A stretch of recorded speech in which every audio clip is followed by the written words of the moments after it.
Bonjour à tous, j'espère que vous allez bien, que vous allez passer un excellent mois de août, parce que là on est déjà à la fin de août, nous sommes aujourd'hui le 30 août et nous nous retrouvons pour une nouvelle leçon des cieux ouverts intitulée Travailler. Travailler. Donc avant de commencer, prions. Père éternel, nous voulons te dire merci, merci parce que tu nous as accompagnés tout au long du mois d'août et je crois, je sais que tu vas nous accompagner en septembre et même en octobre, novembre et décembre et même après. Merci pour ta fidélité, ta protection, merci pour ce projet. Je prie, Seigneur Dieu, que ce soir, enfin, en cet instant, tu parles au travers de moi.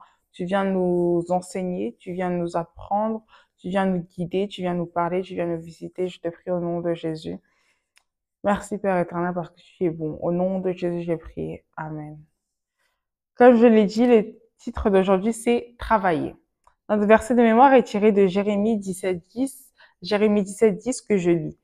Moi, l'Éternel, j'explore le cœur, j'examine les reins pour traiter chacun conformément à sa conduite au fruit de ses agissements.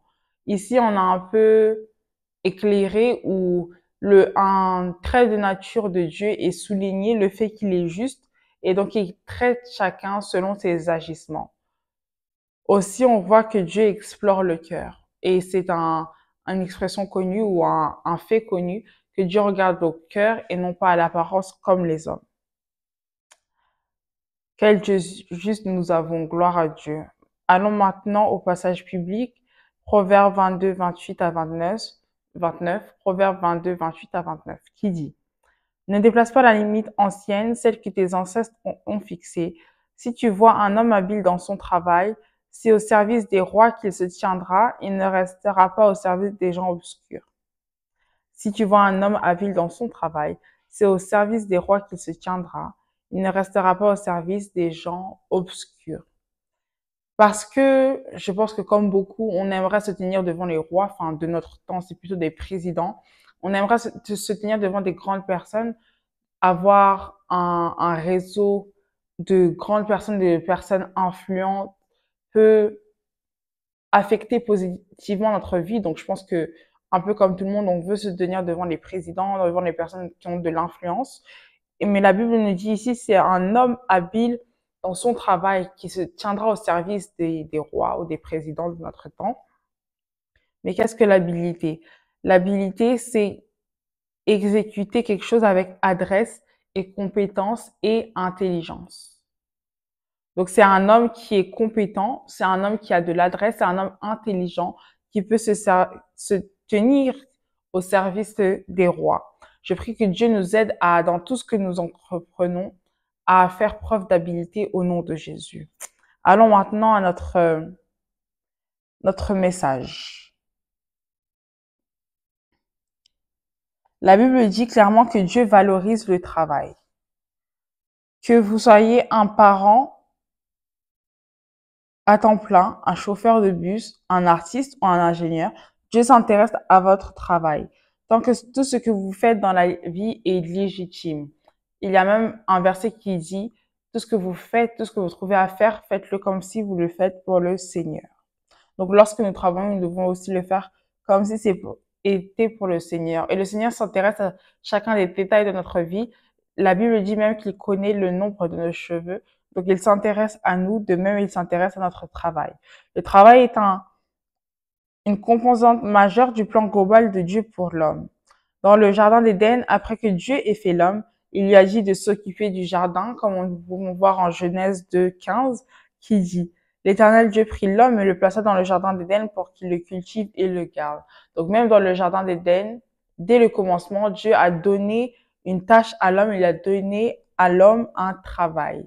Donc Dieu ne veut pas que l'homme reste sans rien faire. Cela signifie que tout homme qui ne travaille pas souffre de dysfonctionnement parce que l'homme a été créé pour travailler. La valeur du travail est inhérente. Inhérente, c'est-à-dire qui appartient essentiellement à un être qui est inséparable. Donc, le travail est quelque chose qui est essentiel à l'homme ou qui doit être essentiel à l'homme.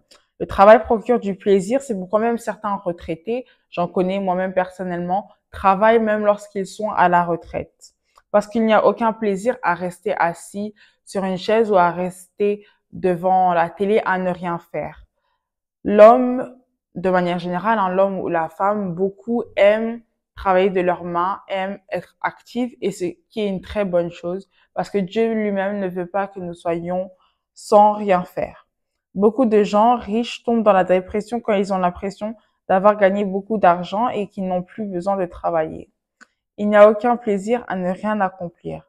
Par exemple, lorsque vous travaillez sur un jardin, il y a cette satisfaction qui vient avec le fait de voir le fruit de son travail, le fruit de ses semences. Lorsqu'on sème des graines, voir les fruits pousser, ça donne une certaine satisfaction. Donc le travail, bien que Dieu apporte son importance au travail, nous aussi, nous sommes, c'est bénéfique pour nous de travailler. Le verset à mémoriser d'aujourd'hui, qui est Jérémie 17:10, dit que Dieu donnera à chaque personne selon le fruit de ses actions. Alors, s'il n'y a pas d'action, quel fruit vous pouvez donner? Aucun. Et quelle récompense Dieu peut vous donner par rapport à ces fruits? Aucun non plus. Si une personne ne fait rien, elle n'obtiendra rien. C'est pourquoi de Thessaloniciens 3:10 dit, car lorsque vous étiez chez vous, nous disions expressément, si quelqu'un ne veut pas travailler, qu'il ne mange pas non plus. La raison, pour laquelle Dieu nous a donné des dons et talents également, et pour que nous puissions les mettre au travail. Dieu ne nous a pas mis des dons et talents pour qu'ils restent en nous, dormants, et ne soient une bénédiction pour personne. Mais au contraire, Dieu veut que nous travaillions à ces dons et talents après les avoir découverts et les mettre au service des autres, les utiliser, les travailler, les perfectionner, afin que ces dons et talents soient une bénédiction pour les autres.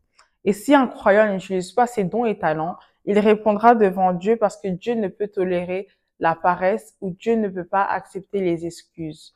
Au contraire, si vous avez des difficultés à identifier vos dons et talents, c'est ma prière que Dieu vous ouvre les yeux afin que vous puissiez les découvrir au nom de Jésus et qu'il nous donne à tous la grâce d'utiliser ces dons et talents pour son royaume, pour l'avancement de son œuvre et pour sa gloire au nom de Jésus.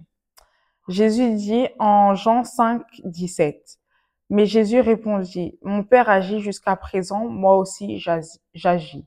Donc, si le Père agit encore aujourd'hui, si Jésus agit encore aujourd'hui, je veux croire que, parce que Dieu est un Dieu vivant, Dieu n'est pas un Dieu qui dort. S'il agit encore aujourd'hui, même dans nos vies, nous pouvons témoigner que Dieu agit, Jésus agit. Nous aussi, nous devons ne pas faire preuve de paresse, mais agir. Pour la gloire de Dieu, pour l'avancement de son œuvre, mais également pour sa gloire. Notre Dieu n'est pas un Dieu paresseux, alors ne le soyons pas également et que Dieu nous aide au nom de Jésus. Travailler dur est une valeur divine et la paresse est impie. On ne peut pas prétendre être chrétien et être paresseux. Ce sont deux natures complètement opposées. Un chrétien n'est pas paresseux.